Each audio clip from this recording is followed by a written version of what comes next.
Now it's live. Good morning, everybody. What is happening? Welcome to another sensational, sizzling session of Strike a Chord Live podcast. Today is November 18th at 6:30 a.m. Central Time, and I am here with my dear brother, Colin Harbor, all the way over there in Dallas, Fort Worth, Texas. My dear sister, Alicia Tappan, who's right over there in Milton, Florida. Welcome. Good morning. What's happening, you guys? Not a lot, just trying to wake up. It's a little bit cold in Dallas, Texas, USA. Yeah, it's cold. It's kind of like when you said it was cold in Pensacola about a month ago. I was like, yeah, I'm sure the 90-degree weather is driving you all crazy, you know. Man, this is nuts. I mean, we're at 35 this morning. I don't know. Yeah, so it's I have cold, a turtleneck real on. cold. It's cold. It's cold. I like that, the turtleneck. All right. Well, good morning, Colin. We have my dear sister on, Alicia Tappan from The Secret Place Home. And so we're just going to introduce her now. Alicia, what's up? How you doing?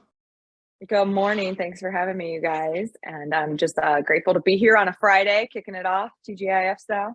Right. Exactly. It is Friday, isn't it? So real quick, we always do this thing, and sometimes I forget, Alicia, and sometimes I don't. But Colin, why don't you tell them who we are? We are Strike a Chord Live podcast, which is two lifelong friends with the love of baseball, music, motivation, and inspiration, nostalgia, culture, and transformation and fun. We want you to take the journey with us. I don't know which one of these categories we're covering today. I bet, but I always like to when we throw in some nostalgia. Just Right. like sometimes nostalgia just weaves its way in. You know? Well, There hey, we Bruce go. Pulver, White tie rocker is already here. so we'll weave it in that way. There you go. Bruce Pulver's already here. I quoted Bruce last night in one of my 75 hard posts. So wait, today is like 54 of 75 hard, and I haven't done any of it yet this morning, but I will. But Bruce is here. I love you, Bruce. Shirley Cotita's here. I love you, Shirley. So yeah, I mean, I think we can weave some inspiration into this, Colin, some nostalgia, some all that good stuff. And we can go nostalgic where I said that Alicia was on the Hey, Guess What? I Love You TV show a couple of weeks ago, those sort of things. We can do that kind of stuff. So, Well, I can say this. I've personally known Alicia for about 17 minutes now, and she's very personable. We had a great conversation. We had some rapid fire questions, not really, but just some quick getting to know you type stuff. And I'm looking forward to hearing what she has to say. well, but before we get her going, I'm gonna put her on the spot on something. But Wesley D. Maloney, I see you. I love you. Good to see you. All right, Alicia, before we get going, let's just get the car wreck story out of the way. Okay. If you don't mind. I don't mind. It's actually really exciting. So, Craig, good to meet you. I was in a near fatal car accident just like a month and a half ago. I hit a truck going 45 miles an hour. And I roll out of the car, and the first person to meet me is this pastor with this like really great pink and green paisley tie. And he like pulls me out of the car and starts praying for me. And the only thing I can think to say at the end is like, I really like your tie. Nice. It's like that, right? So I get whisked off to the ER. The ambulance picks me up. I can wiggle my fingers. I can wiggle my toes. I'm like doing a body scan. I'm like, I made my lunch today, you guys. Like, I think I'm fine. Like, I really don't need to go to the ER. And they're like, okay, crazy lady, like you're in shock. We're taking you in because there's no way you don't have like a broken bone or internal bleeding or something. Passed out, blacked out. Yeah. And I came to, and that's when I met the pastor. And then all of a sudden I'm in this gurney and with the neck brace on. So I get to the ER, and the nurse comes up to me straight away and it's like, hey, we heard you hit that car pretty hard. Do you want, like some heavier painkiller medicine? And I said, I don't want your devil's poison. And I said, give me some Tylenol. So I get all these tests done, right? Like CT scans, x-rays, all that stuff. I call my husband. He comes up rushing, to the ER to figure out what's wrong with me. And as we're sitting there kind of going over the thing, the doctor comes out and he's like, Alicia, it's a miracle. There's no broken bones, right? There's no internal bleeding, but congratulations, you're pregnant. And we went, what? So Mark, I found out yesterday it's a boy. I have 2 boys already. So we got a team baseball in our future, apparently. So anyway, that's a little bit about me. But I am happily married and now have 3 boys. Well, that is great. Glad that the wreck worked out for you, I guess. Is that the Yeah. appropriate way to say that? Like, glad your wreck worked out for you and you lived, Yeah, but I I mean, kind of like to, not only did it work out, it just you got, diagnosed as pregnant. Yeah. well, and what cracks me up, I say it like I'm like Mario, right? The Mario Brothers. I'm like, I defeated death and came back with an extra life. Like I leveled up. So I think I'm okay. And we are really happy, but I wasn't expecting any of that. So my life has flipped upside down in the last few months. I'm currently studying for my doctorate, and I really love school. I'm a big nerd. And I was worried because, I'm in the hospital. I had to take time off. Like, are they going to, lower my grade because of absences, whatever. But my professors were very, very understanding and gave me an extension, but I didn't even need it. So I just found out I got a 99.1% in the class. So I still managed an A+ in my class. Well, that is good. Hey, are It's you wild. a good writer? Are you a good Yeah. writer? She is. She's a great writer. Because I've got a web page and I've been writing on it, and Okay. I'm not asking you to write on it, but I've been writing on it, and then like you connect Google Analytics and you my connect all favorite. this stuff to it, and then about a few days ago I was looking at it and everything had red dots by it, and I was like, well, red is usually bad. So I started clicking on it, and basically what it said was, your writing sucks, Colin, your writing Oh, sucks. boo. Yeah, And they're like, I think the exact words were, your website is lacking high quality content. Well, Like, I'm what is happy this? to write a paragraph for you. No What big does deal. stupid robot know? No, I've got to figure out how to write. And I'm 50 years old. I've got to figure out how to write if I want my website to pass the Google test. All right, sorry, that's not why we're here. But I still love haven't it. gotten over that. I still have not gotten over the talked about Google that on robots Wednesday.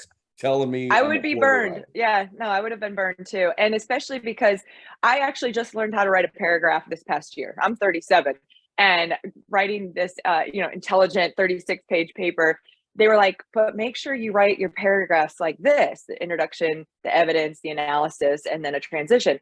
And then they said, it's not really a transition. It's just a confirmation of your introduction. Blew my mind. That's all way too confusing for me. Yeah, That's way I too don't know confusing what for you're me. talking I about. write like I talk, which is not very professional anyway. So let's move on. What are we talking about, Mark? All right, real quick. Let's say Doug Stutzman, good morning, bro. I love you. Good to see you. We got to get you back on here. Ryan Gallagher's here. Ryan, I love you. Alicia, Summer Star. Summer Star's here. I love you, Hey, Summer. Summer. Shirley Katita, of course. Michael Kenyon, good morning. And Wesley D. Moyni Collins, she says, don't let a robot destroy your self-confidence, right? Oh, it hasn't destroyed my self-confidence. It's just I have a goal now of getting a green from the Google robots, because I will have high quality content on colinharbor.com at some point in the near future. Stay tuned, right? Stay tuned. All right, So- real quick. Hey, Wesley, this is a dear sister of mine in Maine. Drop the temperature, what it is in Maine, because it's 30 something, 35, 34, 33, something like that here in Northwestern Florida. Okay, so let's get into the meat of it. Michael Kenyon said, just Google how to write better, Colin. Yeah, well, I do. And then they start using big words and comma here and period here and all this kind of You stuff. gotta use them. Yeah, you gotta use them. All right, so we've eaten up some time, which is great. I love the flow of it. Alicia, Peggy Gossman, I love you. Good to see you. Tell us about yourself, other than the wreck in your pregnancy. Thank you. So I grew up in Michigan, where it's way wicked more cold than it is here in Pensacola. And I'm from a small town. So I actually did, thanks to my friend Kate Trike, she did a family tree for me on Ancestry. And like, my ancestors have been in Michigan, in this particular county, since 1650. Wow. Like, so crazy. They had a bunch of land. But anyway, I was one of those girls that needed to get out, right? Like, you could tell my family history's been there forever. And I really wanted to see the world. I wanted to be a doctor. I didn't know what kind. And I had mom and dad at home, both from the same area, for a long time. And I had the same third grade teacher as my mom. So everybody knew everybody, right? And I just didn't really know what I wanted to be, but I knew that I wanted to be this, like, something, the aptitude test told me singer, actor, or public speaker. And I was afraid of a microphone. So I'm just like, I just had all this ambition, but nothing really to do it with. So I was National Honor Society president, student council president. I took leadership very seriously, and I wanted an academic scholarship to get out of there. And so I worked my butt off. But we didn't know that there was a predator posing as a coach. And so the male track coach of my high school team was actually a human trafficker. And he was like a father to the fatherless. So these are your like signs. Okay, Craig, you're about to learn. I'm about to drop it for you. But he would cater to those who were vulnerable. So the guys on the team that needed a ride home or needed to buy a uniform or missed a test and needed extra credit or needed to make up an absence, right? Think about it like that. He promised these kids that he could help take care of them in exchange for something. And he could promise them that they didn't have to go to college a virgin. So he had everything. He had them sell Rolex watches online. And back in the day, you know, think about dialing up a picture. It took like an hour, right? Right. So they were committed. This was something that they thought about. This was, you know, very intentional. And at the end of the year, my junior year, we won the state track meets. And so we celebrated at his house, which wasn't weird because he lived 7 blocks away from me. And what town? And he had Michigan, real quick. What town in Michigan? Oh, come see. Well, the You reason can look it up. my buddy Ryan Austin is here that I introduced you. He's in Michigan right now and he's on. So go ahead. Sorry to interrupt. Okay, yeah. So south of Ann Arbor. Okay. And because it's a small town. Right. And anyway, sorry. So no, it's okay. We go over to his house and we're invited there and we celebrate, you know, and at about 8:30, he says to like parents and faculty, y'all can go home. You know, it's summer, it's Friday. I'll kick the kids out around 10. I was planning to spend the night at my best friend's house, just a few houses down. Like I had a plan, I had a car, I had a job. I was going to be working in the morning. So I figured we were hanging out and then going back to her house. So we hang out. But what happens next, like no one could have seen coming. He brings us down into the basement, which isn't weird. We have finished basements. And he says, hey, I don't want to be responsible for pushing play. But then he makes us watch this movie. And like the funny kid of the group jumps up and like pushes play for him. And now we're being exposed to a homemade porn by 2 of our friends. And I can't make this up. Like it's implanted in my brain forever, right? And I'd never seen anything like it before. It lasts about 3 minutes with the terrible techno music. And then when it's over, the main characters of our movie walk down into the basement and now it's a party. And he turns down the lights, turns up the music and opens his bar. And it doesn't matter if you're drinking or not, because he's going to use the date rape drug to roofie us all. And he does. And I don't remember half of the night. My next memory is like hitting the back of a hot tub where I'm being raped by 2 of my friends, one being the quarterback of our football team. And I panic, right? And I'm looking for my clothes. I'm trying to get dressed and they push me up against the wall and they say, you're too drunk to drive. You need to sleep it off. So the next memory I have is waking up under a pool table where my stuff is like neatly packed on top of it. And I grab it. I can't find anybody in the basement. So I run out the back door because I'm too afraid to run out the front door that I came in the night before, right? The shame, the guilt, the doubt, all this chaos, you know, the trauma is set in. But I go to work because it's Saturday and I've worked in the same place since I was a freshman every Saturday. So I go to work and I go to my friend that's my supervisor and I say, hey, I think I had sex with 2 guys in one night last night. Like, what does that mean? And she said with a smirk on her face, like, you might as well get used to being called a slut because that's all you'll ever be known as. And she was right. My reputation sank in that day, right? I call my best friends like anybody else would do. And I'm like, hey, you left me at that party last night. You know, I think I was raped last night. And I even said the words. And they said, well, rape's a really strong word, Alicia. You don't want to go around accusing anybody, do you? These guys have full ride scholarships, Michigan State. It was like I was going to ruin their life, right? And so it doesn't matter. It doesn't stop there. The coach now has me right where he wants me. That was my initiation. So he starts sending these guys to come pick me up from my house and take me to graduation party and whatever other summer party and college parties. And while the parents are upstairs, like celebrating their son's graduation, I'm getting raped in the bathroom in the basement. And that's where the trafficking part comes in, correct? So the trafficking was that it's called recruiting and grooming, right? So how did I get to that party, right? I'm not like the most popular girl. Like I know everybody, but it had been planned. Like, so the more virginal you were, the more you were worth. Right. Right. And so I get invited. That's recruiting and grooming. Now I'm initiated at this coach's house. Now the trafficking starts. And my parents thought that I was just dating like the cool kids. Right. So I got gifts. I got money. I got things that I didn't really need, but could want. It wasn't something for me. It wasn't a vulnerability, but because I didn't have any vulnerabilities growing up, like I was a 0 out of 10 on the ACE scores, which is adverse childhood experiences. They say if you have a 7 or higher, you're more likely to be vulnerable to trafficking. Well, I was 0, so he had to create one. Now he's created one. Now, how do I feel? I'm super vulnerable, right? I'm vulnerable to everything, because if I don't do it, I'm going to get in trouble. So they started slashing my car tires, putting dog poop on my windshield, threatening to expose me to my family, to the, these clubs, hurting my little brother. Like, it was like, show up, right? Or you're in trouble. So we get through the summer. I've now had 25 to 30 sex partners I didn't ever have before. And it's homecoming for our football team. And the quarterback, my rapist, walks up to me. He's there from school, and he elbows me right in the parking lot and says, "We're cool, right? Like, you're not going to tell, right?"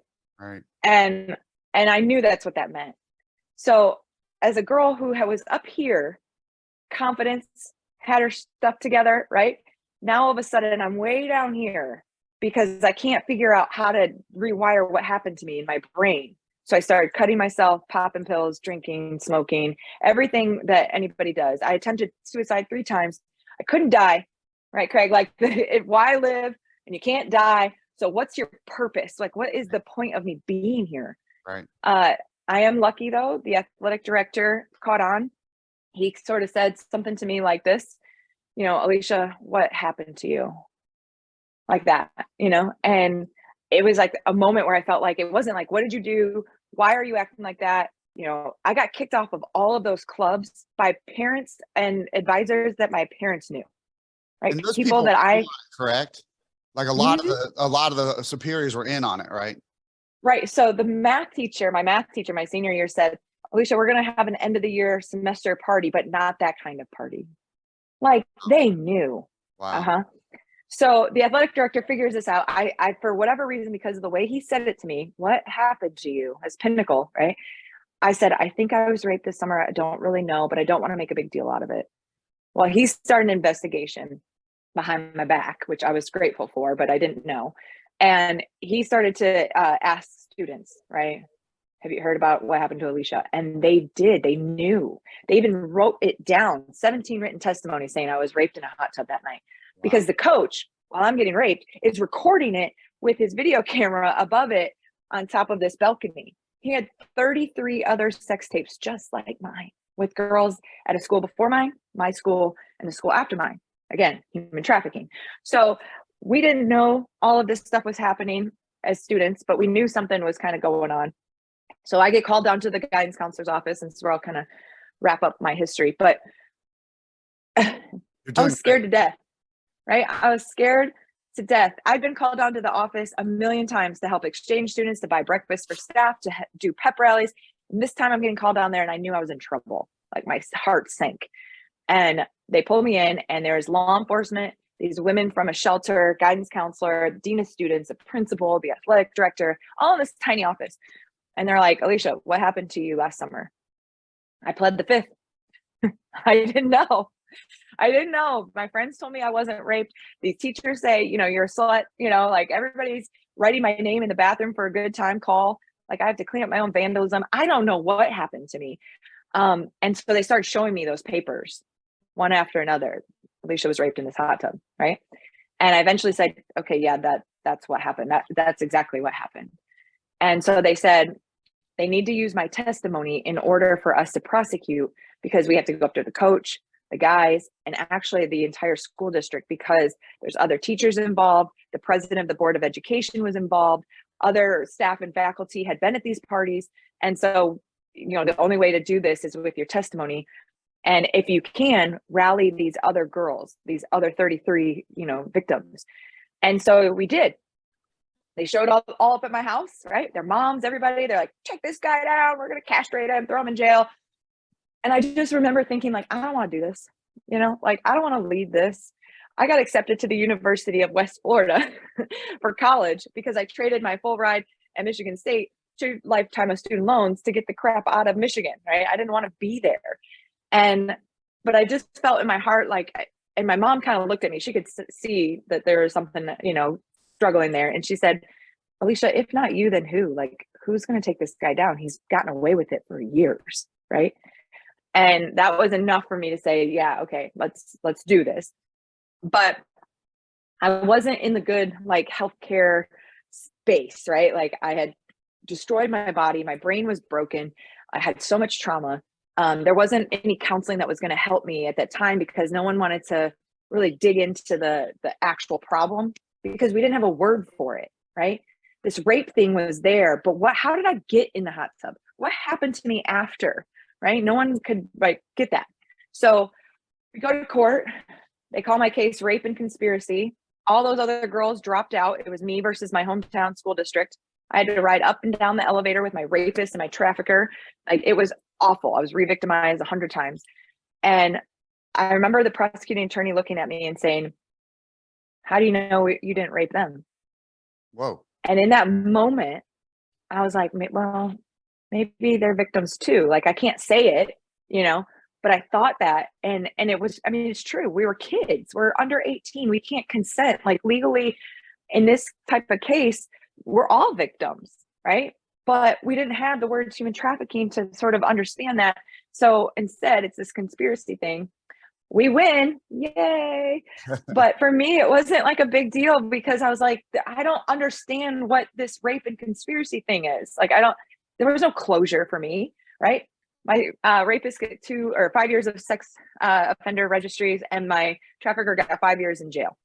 He spends his time, right? Comes out, rapes and beats his wife. She drops charges because she doesn't want to go to court. He gets away with it for another like 10 years, starts this job, embezzles like $140,000 from some family. He ends up getting caught and has the same judge that we had like 10, 12 years before.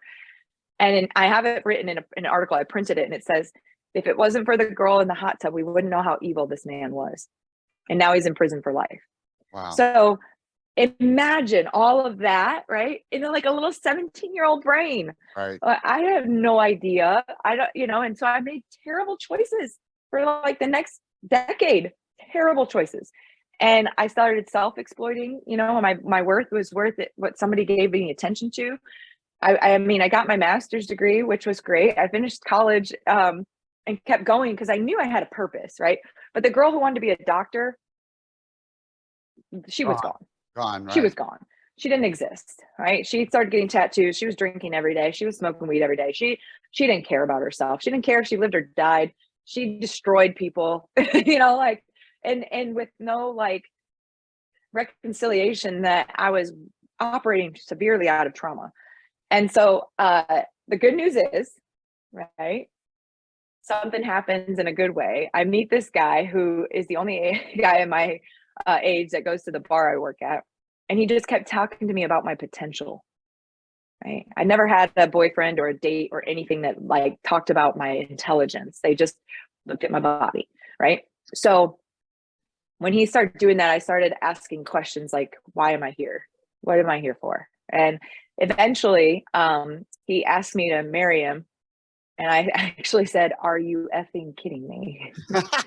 That's in front of his parents.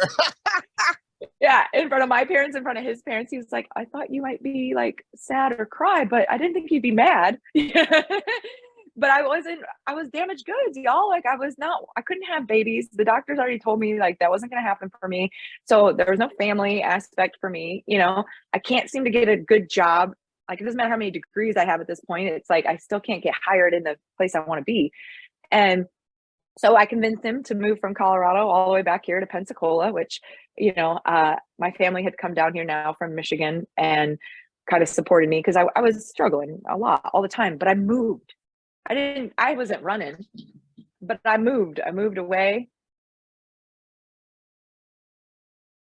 Sorry, okay. my computer did something weird, but I moved away a million times, right? So anyway, to wrap it up, here's the best part. God intervened in a huge way. I had to hear a pastor say this: get down on your knees and ask God for what breaks his heart for you. I love that. And that shattered everything in my head, right? Because I was chasing this purpose. I was chasing this thing. It was somewhere else. It wasn't inside of me. It was out in the world. And then I hear the verses like that, right? God overcomes the world, and stop putting your, all of your thoughts and prayers into the world. Like, come back to what you're created for. And so I did that. But And in he that said, space before this, right? You weren't in the church before that. You had no faith before that. You were I was just mad. right. Why, if there's such a God, why would he do this to me? Right? I was angry. And so when I had heard that, like I said, it like broke my heart. And so I got down on my knees, and he says, find my missing children. And I was like, whose children? Lord, I can't have any of them. And if you're real, you will tell me what children, right? And all of a sudden, then I got a job in foster care. Wow. And then through that, I heard about human trafficking, and I was obsessed. Like, I was obsessed. I knew it. I understood it. Like, I couldn't really figure out why I had such a good knowledge base about it. But then I met another survivor, and she's about my age, and neither of us had a cell phone. Neither of us had a car, right? We were both broken. And she tells me her story about being trafficked here in Pensacola. And I was like, that's exactly what happened to me. The characters were different. The setting was different, but the plot was exactly the same. Right. So now I have this super knowledge base. And I said, you know what? I'm going to get rebaptized. Nice. I was baptized as a little baby, but Right. I did it. And I really wanted to like do this thing, because I tried everything, right? Like, I'm one of those people who had put their whole world into people, places, things, never into myself. And so I said, I'm going to start over. I'm going to do this right. And God, whatever you want me to do, I'm going to do it, because I heard that whisper. All of a sudden now I know this thing about myself, and I want to use it for good, because it sucked. Like, it was so evil and awful. So I started doing counseling. I started getting, real therapy. I started getting medication for my brain that was rewired. I had to get sober. It was super hard for me to want to do all those things, because I had such a heavy baggage of trauma. And I was lucky enough to be heard. One day I was speaking, telling my story, and the head pastors of Liberty Church, Kristen and Josh Lipscomb, they had already started this initiative called The Secret Place. And it was a safe house for girls of sex trafficking. And they literally told me, they were like, we want you. We've been praying for you. Will you become the program director? I had to Google, what is a program director? Kind of like Colin has to Google, how to write a paragraph. Yeah. Because I feel your pain on this part. right?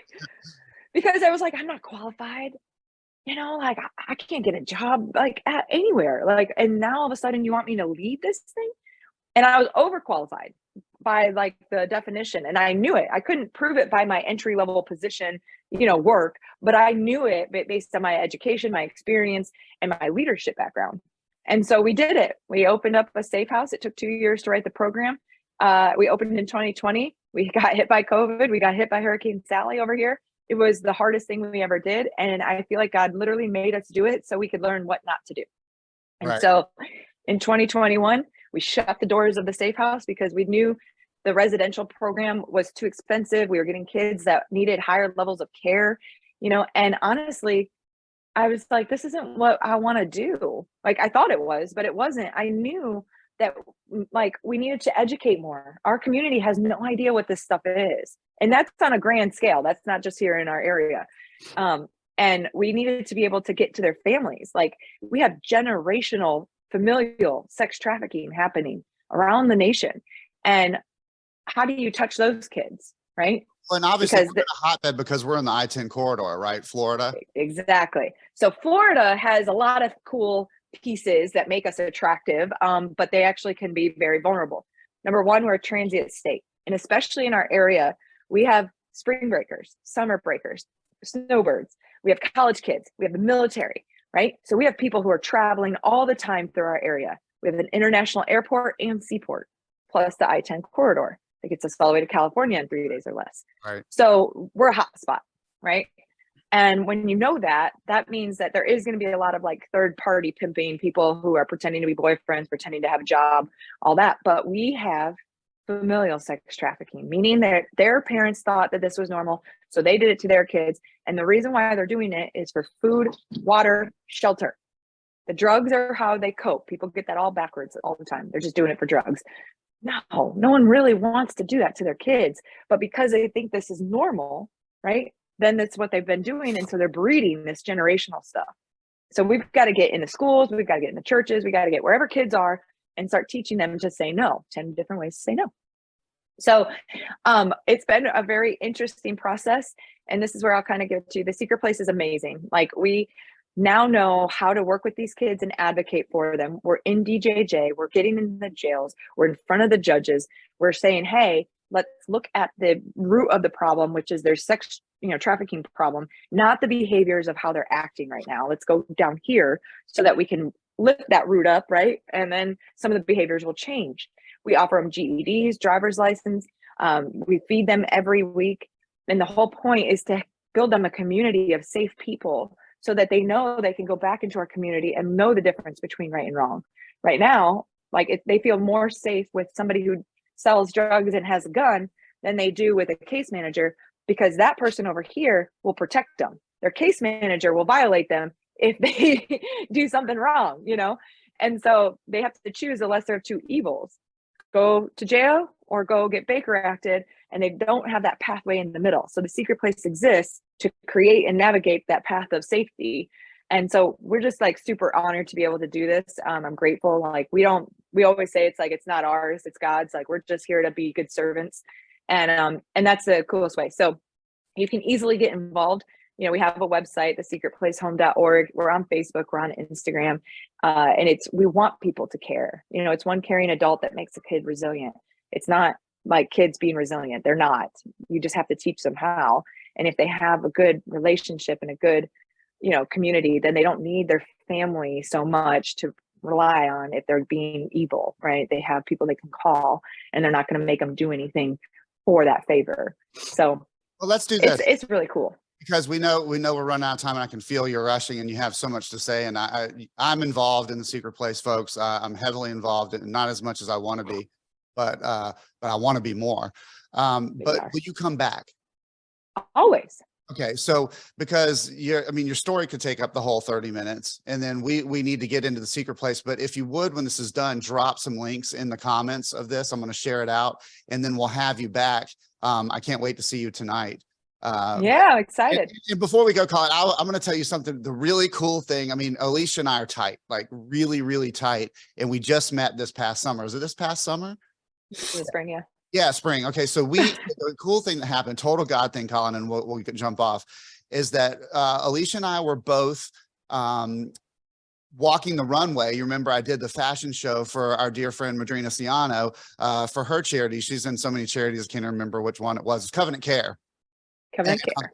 So Alicia and I didn't know each other, and my dear brother Robert Bellanova, who was outfitting me, said, hey, there's somebody over here I think you need to meet. I thought Alicia knew Robert. I didn't know Robert very well. I do now, as much as I know Alicia. She didn't know him. And for some reason, he just said, I think you two need to meet. And what did you say when we first met? You're like, what'd you say? I've been waiting to meet you for years. Yeah, I was like, what? Yeah, Ricky McWilliams says, art of covenant care, art of fashion. Thank you, Ricky. I love you, Ricky. Good to see you. Yeah, it was a total God thing that we hooked up. And coincidentally enough, Colin, I worked with her husband, Brian, at All Pro for years. So I knew Brian, but I didn't know Alicia forever. So we're going to have you come back. I don't know if you can come back Wednesday. It would be cool if you could come back Wednesday so we could talk about this more, and then drop some links in here. And Bruce Pulver, our dear brother, who is like the biggest guest on here. He's the Joey Bishop to Johnny Carson that he is to White Tie. I can't talk on Strike a Chord Live podcast, but Bruce Pulver wrote a phenomenal book, Alicia, and he wants to send it to you. And it's called Above the Chatter, Our Words Matter. Bruce was actually Colin's latest guest on Just Make Contact on his podcast. So we've got a lot of great people on here that want to connect with you.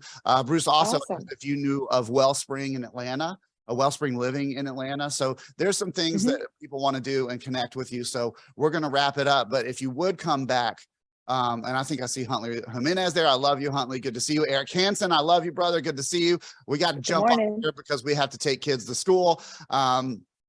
Yeah, Summer Star says the secret place home, but let's do it. There's the link. Thank you, Alicia, for dropping that in. Michael Huey, I love you, brother. We're jumping off, but great to see you. Go watch this session of Strike a Chord Live podcast because it's incredible. It's amazing. So, Alicia, if you would come back on Wednesday, if not, no pressure. But I think we have a lot more to talk about the present, about the secret place. And thank you. As well. So thank you for being here. Yeah, absolutely. Thanks. And thanks, Craig. I hope you learned something. All right. Well, Colin, you have anything to say? I don't. I'm amazed at what I heard. Yeah, know? yeah. It's a lot to fit into 30 minutes. So let's do it again.